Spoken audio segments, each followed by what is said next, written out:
Yep. The other way you can write it is like this.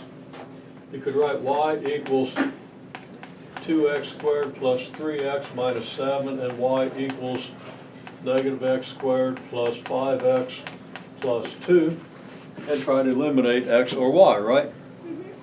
Well, you ain't going to eliminate x because you don't have the same coefficients here as you have here, right? And you can't match them up. They're not, the pairs of coefficients are not multiples of each other. If they happen to be, then it would be easy, okay? But, okay, so what you can do is you can say, well, okay, we can make that y equals 2x squared plus 3x minus 7, and negative y equals plus x squared minus 5x minus 2. What? Right? Yeah. In other words, multiply this one by minus 1. So now when you add them, what you get is 0 equals 3x squared minus 2x minus 9. Right? Oh, yeah. And then you try to solve this, right? Okay? So that's equally valid, but let's do this. Okay. Because as you're going to see, if you do this, you're going to get that. Because it's really the same thing. Okay? So what do you do if you have this equation? How do you solve it? So you get, basically you just getting the Make like, one side likes zero. on one side, right? You want to do that, and that's what everybody wants to do. You want to try to get the like terms on one side. And then the numbers like the 7 and the 2 over on the other side. That works if you have a linear equation, but it doesn't work if you have a quadratic equation. Okay? Because in order to solve a quadratic equation, remember,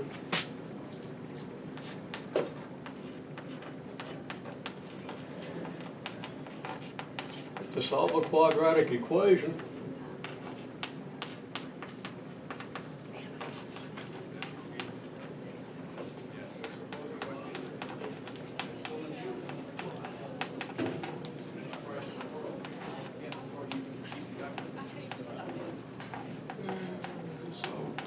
you put it in the standard form of the quadratic equation, which is ax squared plus bx plus c equals 0, and use the quadratic formula. Okay? Now we've talked about that much earlier in the course, but, and it's not unusual, it really didn't take. Okay? Much as I warned you about it.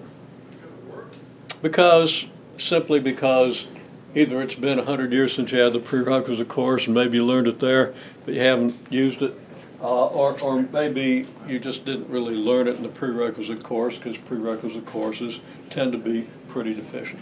Okay? I think it's kind of hard. It's kind of hard transitioning from linear equations and quadratic equations, because it's like we still like holding on to like the type of stuff with linear equations Yeah, instead of exactly, and that's why I would have anticipated that we needed to talk about it before, so we can talk about it now and get it right. Okay? Because the first time you talk about it, people don't want to transition. Okay? And you're locked in. You're good at solving linear equations, right? You love it when you get linear equations because you know what to do. Okay? You have to recognize when you have a quadratic equation. If you got an x squared It's quadratic. and an x, you ain't going to solve it using the methods of linear equations. It just isn't going to work. Okay? So you have to recognize it, and once you recognize it, it's pretty easy to use the quadratic formula. Okay?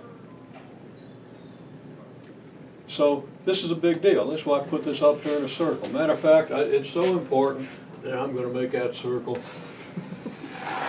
red. Okay? Got your attention yet? Well, I know I have your attention. Okay, so now what are we going to do with this equation?